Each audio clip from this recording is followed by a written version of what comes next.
Essa é uma questão que vai falar um pouco sobre Thomas Hobbes, né, e toda a questão do contratualismo e também da criação do Estado moderno como nós o conhecemos, né? Então a questão fala o seguinte, começa com o texto do Leviatã, obra do Hobbes, que diz o seguinte: desta guerra de todos os homens contra todos os homens, também isto é a consequência, que nada pode ser injusto. As noções de bem e de mal, de justiça e injustiça não podem aí ter lugar. Onde não há poder comum, não há lei, e onde não há lei, não há injustiça. Na guerra, a força e a fraude são as duas virtudes cardeais. A justiça e a injustiça não fazem parte das faculdades do corpo ou do espírito. Se assim fosse, poderiam existir num homem que estivesse sozinho no mundo, do mesmo modo que seus sentidos e paixões. São qualidades que pertencem aos homens em sociedade, não na solidão. Bem, a questão vai falar um pouquinho sobre o conceito de Estado, né, a origem do Estado, e um pouquinho sobre a função do Estado moderno, né?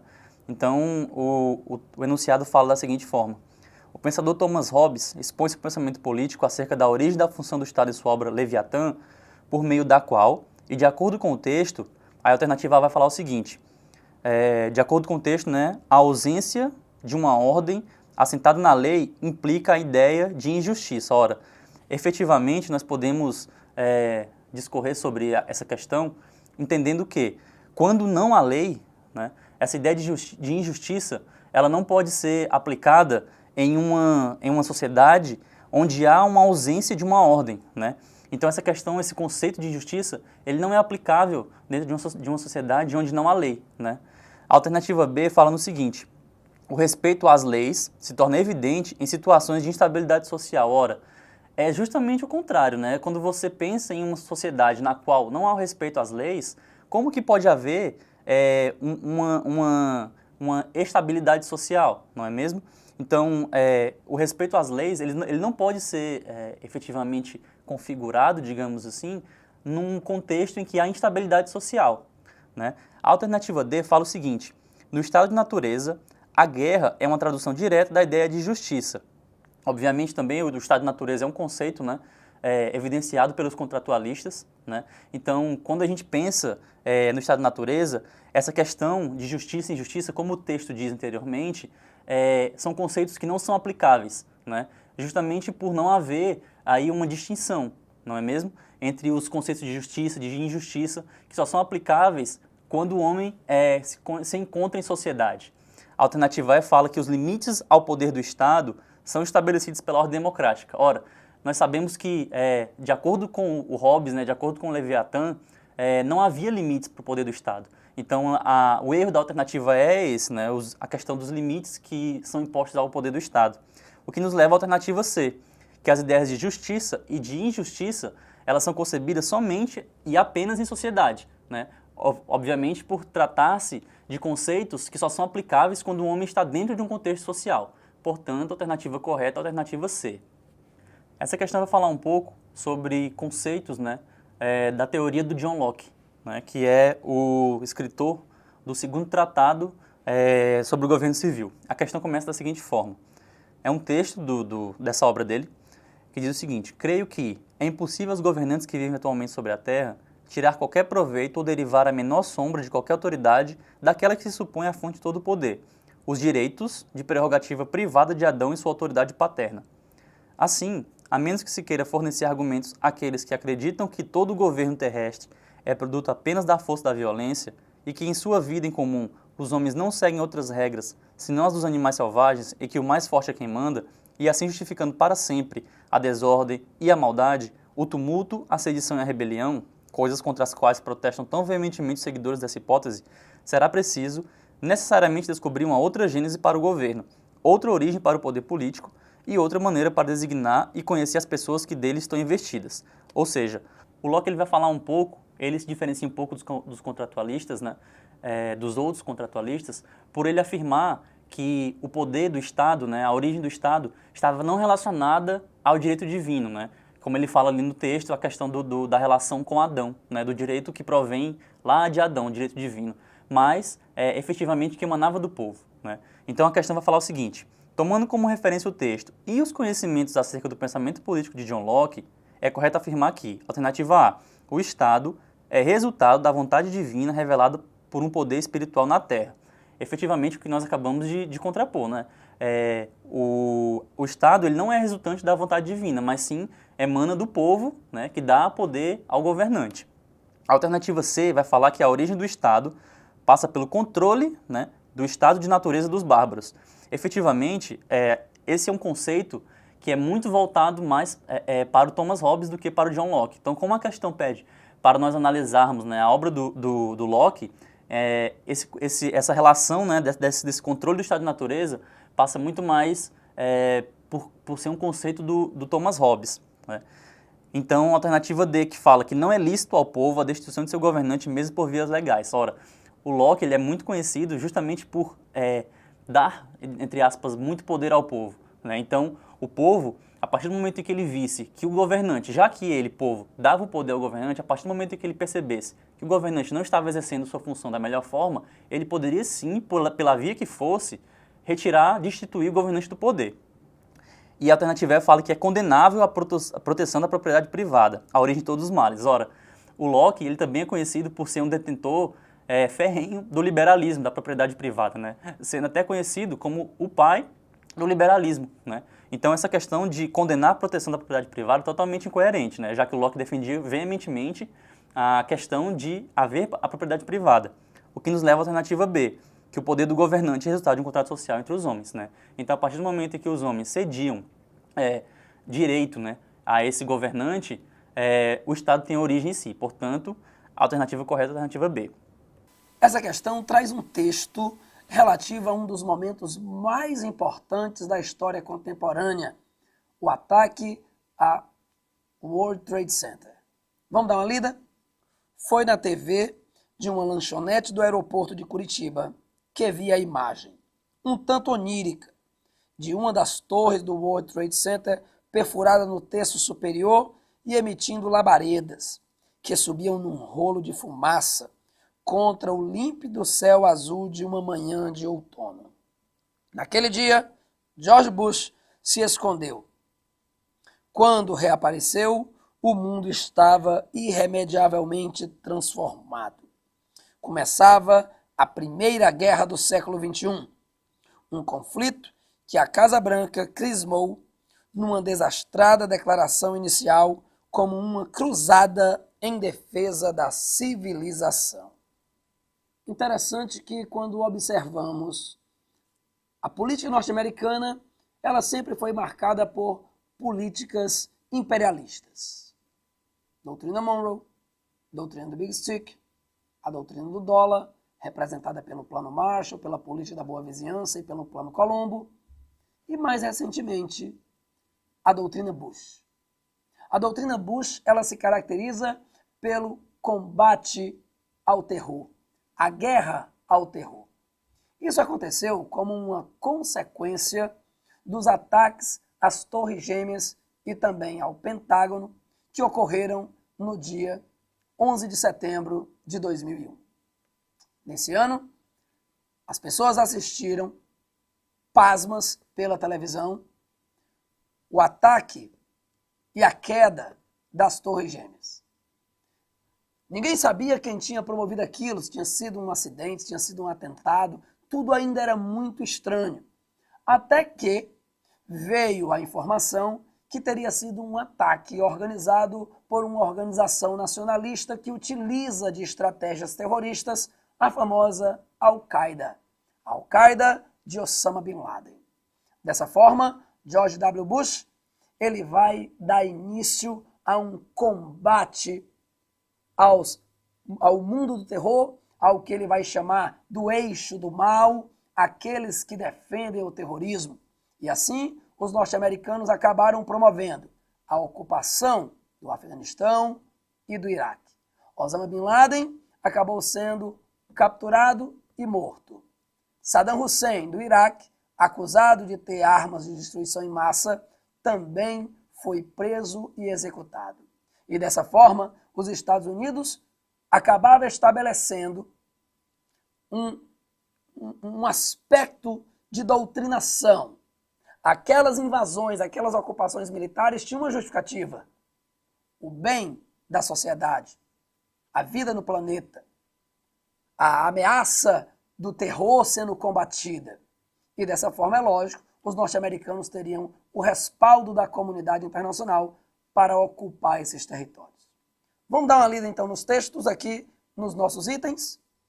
A letra correta, então, você vê aí a letra E. A redefinição da política externa norte-americana, com base no direito de ações armadas unilaterais contra estados que apoiam o terrorismo. Então, você tem aí a famosa doutrina Bush, a guerra ao terror, a guerra aos inimigos da paz mundial, aqueles que iriam promover o caos. E dessa forma, os norte-americanos ocuparam territórios, exploraram essas regiões, garantiram seus interesses econômicos e permaneceram como considerados os salvadores do planeta, os que iriam proteger a humanidade. Resposta correta, letra E. Vamos comentar uma questão em que o texto base faz uma descrição da paisagem e que nós vamos ter que analisar, observando os itens, a ligação da paisagem com a realidade hídrica da região Nordeste. Vamos fazer a leitura juntos. Na planície avermelhada, os juazeiros alargavam 2 manchas verdes. Os infelizes tinham caminhado o dia inteiro, estavam cansados e famintos. Ordinariamente, andavam pouco, mas como haviam repousado bastante na areia do rio seco, a viagem progredira bem 3 léguas. Fazia horas que procuravam uma sombra. A folhagem dos juazeiros apareceu longe, através dos galhos pelados da caatinga rala. Esse texto, ele é um texto de Vidas Secas, de Graciliano Ramos. É um clássico da nossa literatura. Percebemos aí uma descrição de uma paisagem, onde 2 elementos faziam uma caminhada e que essa caminhada demorou algum tempo e que essa descrição da paisagem ela vai ser cobrada aqui para a resolução da nossa questão, tá certo? Partindo para o comando. Esse trecho da obra de Graciliano Ramos descreve características do semiárido nordestino, onde o sistema hídrico é marcado por. Então vamos partir para os itens, ok? Sistema hídrico nordestino, baseado no que vimos no texto base. Item A. Rios de regime caudaloso, com cheias nos meses da estação invernosa.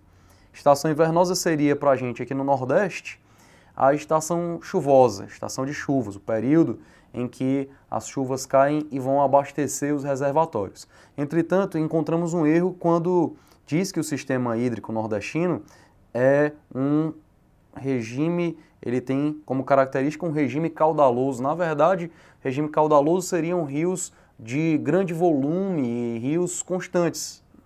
O Nordeste, ele tem como característica no seu sistema hídrico exatamente o contrário. Nós temos problemas relacionados aos longos períodos de estiagem e o baixo nível dos rios e dos reservatórios artificiais nesses períodos de estiagem.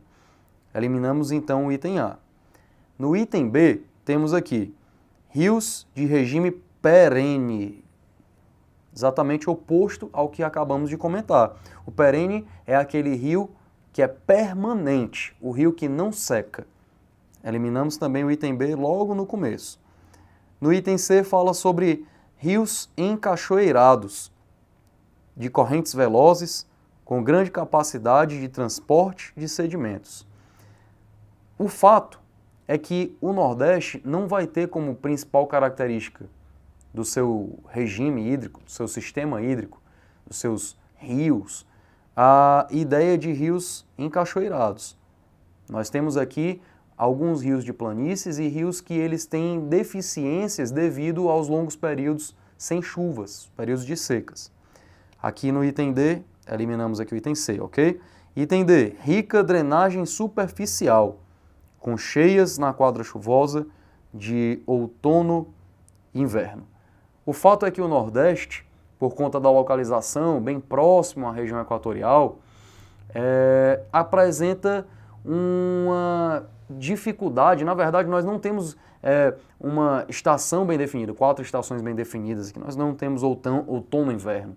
O que ocorre aqui é que temos 2 estações mais ou menos definidas, não tão perceptíveis assim, a estação chuvosa e a estação seca.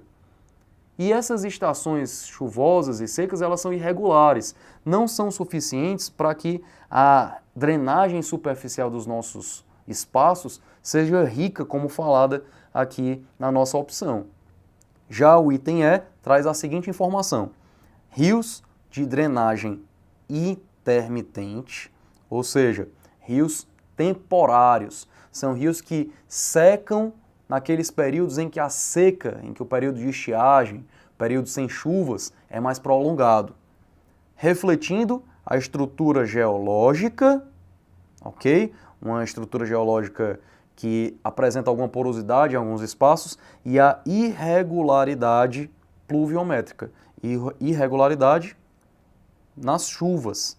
Nós temos aqui, então, algumas informações que são bastante importantes.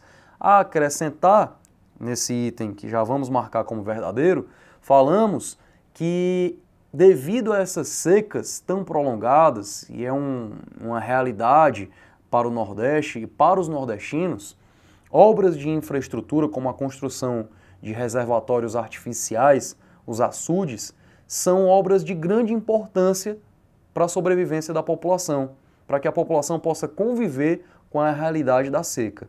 Ficamos então aqui com o item E, o nosso item correto para a questão. Bem, essa questão vai falar um pouco sobre um conceito que é muito debatido nos dias atuais, que é a questão do desenvolvimento sustentável, relacionado ao capitalismo. A questão começa com o seguinte texto: Mostrengo, enviado para punir o povo de Tebas por ter afrontado os deuses, a esfinge tinha cabeças e seios de mulher, corpo e patas de leoa e asas de águia. Instalada às portas da cidade, ela exigia que seus melhores jovens a enfrentassem. Todos eram impiedosamente trucidados porque não conseguiam responder ao enigma que ela lhes propunha. Desgraça que só terminou quando apareceu um esperto rapaz vindo de Corinto e chamado Édipo. Ele matou a charada, provocando o suicídio da fera. O resto da lenda é bem conhecido. Pois bem, o desenvolvimento sustentável também é um enigma à espera de seu Édipo. Então nós vamos falar um pouquinho sobre esse conceito, né, que é tão debatido hoje em dia, que é se existe ou não um desenvolvimento sustentável, né? A questão começa da seguinte forma: o desenvolvimento sustentável se define de forma enigmática por constituir-se enquanto desafio do século XXI, analisando de maneira crítica as interações da sociedade com o meio físico. A partir do enigma, infere-se que, alternativa A privatização da água, proposta pelo Banco Mundial, é uma medida de uso e apropriação racional da natureza com vistas à sustentabilidade socioeconômica e ambiental.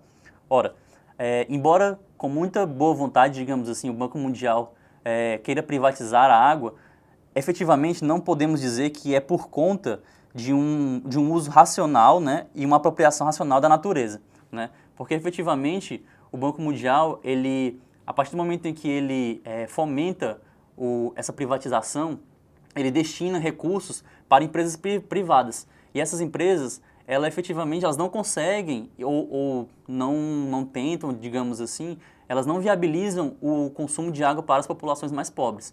Então, e a natureza acaba também sofrendo com isso, porque o desenvolvimento sustentável passa pela não apropriação de recursos de maneira, digamos, a acabar com aqueles recursos, né? Então, a partir do momento em que as empresas fazem isso, elas vão esgotando esses recursos e não destinam da maneira mais eficiente para as pessoas que necessitam, né? Então, a alternativa falsa. A alternativa C fala o seguinte: o Plano de Aceleração do Crescimento, o PAC, proposto pelo governo federal, tem como projeto estruturante a criação de reservas e parques nacionais para a promoção do desenvolvimento sustentável na Amazônia. Ora, a gente sabe que não é característica estruturante do PAC a questão do desenvolvimento sustentável, nem da criação, né, dessas reservas e parques nacionais, né? O PAC, efetivamente, ele vai fomentar, ele vai fornecer meios para que haja um desenvolvimento do crescimento econômico brasileiro, independentemente da forma como aquilo se configure, né, esse crescimento se configure, ou essas estruturas se configurem, né? Então, há sim uma preocupação com o desenvolvimento sustentável, mas efetivamente não é algo que seja uma diretriz essencial do PAC, né? Então a alternativa C também é errada. A alternativa D fala na regulação da biodiversidade pela ONU, né? Enquanto patrimônio da humanidade, vem garantindo o cumprimento legal da política ambiental brasileira, que também configura-se como erro, né? Já que esse cumprimento dessa política ambiental, ele não é tão efetivo, né? E não é através da ONU que isso é conseguido, né? Então a alternativa D também é errada. E a alternativa E fala na conservação natural dos ecossistemas terrestres para a reprodução social da vida, torna evidente o desenvolvimento sustentável no capitalismo. Já que é um tema tão debatido e tão comentado e discutido, não há nada de evidente que o desenvolvimento sustentável, que há desenvolvimento sustentável no capitalismo, né? É algo que é até falacioso, né? Então a alternativa E também é errada. O que nos leva à alternativa B, que diz que os conflitos socioambientais evidenciam as contradições da relação estabelecida entre a sociedade e a natureza no modelo de desenvolvimento capitalista. Portanto, correta a alternativa B. Nesta questão, nós vamos falar sobre um processo que é decorrente da ação humana sobre a natureza, especialmente falando aqui da retirada de cobertura vegetal nas áreas próximas aos rios, daquelas chamadas matas de várzea ou matas de galerias. Essa retirada ela vai comprometer a sobrevivência, digamos assim, desses rios. E aí nós vamos ter algumas intervenções da própria natureza como uma resposta, algumas mudanças na natureza como resposta dessa intervenção humana. Vamos fazer a leitura do nosso texto base e observar a imagem que foi colocada aqui na nossa questão. Vem comigo. Observa-se na figura um problema ambiental que decorre indiretamente e, sobretudo, das ações antrópicas sobre a natureza, reconhecendo a função dos recursos naturais na produção do espaço geográfico e relacionando-os com as mudanças provocadas pelas ações humanas. Podemos inferir que um dos impactos ambientais advindos da exploração do ouro em rios é o. Temos aqui nesse nosso texto base algumas informações que são bastante importantes para que a gente possa partir direto para o item certo. Veja, o problema ambiental, voltando aqui para o texto base, ele é associado, veja só, indiretamente, certo? Indiretamente e, sobretudo, por ações antrópicas. Preste atenção nessas palavras. Reconhecendo a função dos recursos naturais, outra informação muito importante. Reconhecer a função dos recursos naturais na produção do espaço geográfico e relacionando-os com as mudanças provocadas pelas ações humanas. Podemos inferir que, aí aqui ele fala sobre a exploração do ouro. Por que eu grifei isso? Veja só, nós temos uma ação antrópica que vai interferir indiretamente, porque a natureza vai se encarregar de provocar algumas mudanças que são consequentes, ok, dessa intervenção humana. Observando a imagem, volta para aqui, para a nossa questão. Você vai ver que na porção lateral desse rio, nós não temos mais cobertura vegetal. Essa cobertura vegetal foi retirada. Essa retirada da cobertura vegetal foi feita pela ação antrópica, como falou lá o nosso texto. E aí, observando a imagem, nós falamos que a função dos recursos naturais é imprescindível, ok? Então, nós temos que reconhecer essa função. No caso, a existência de uma cobertura vegetal nessa região aqui, ela era importante para a existência desse rio. E falamos também que esse processo ele pode ocorrer com a exploração mineral, destacadamente aqui na nossa questão, o ouro. Pessoal, a retirada dessa mata de várzea nessas regiões aqui vai provocar um processo que nós chamamos de assoreamento, que seria o quê? O rio fica desprotegido, sem as raízes das árvores, e a matéria, que os sedimentos, vai acabar se depositando no leito dos rios. O que é que seria então o processo do assoreamento? Os leitos dos rios eles vão perdendo, com o acúmulo de sedimentos, a profundidade. E ao longo do tempo pode ocorrer, inclusive, a morte desses rios, porque eles vão se tornar tão rasos que em algum momento eles vão deixar de existir. Então a retirada de uma cobertura vegetal nas áreas próximas aos rios é extremamente perigosa e pode provocar danos que venham a ser irreversíveis. Um acúmulo de sedimento excessivo nas áreas de leitos de rios, diminuindo a profundidade e matando a existência desses rios. A imagem ela nos ajuda mostrando que a profundidade desse rio foi extremamente comprometida pela intervenção do homem.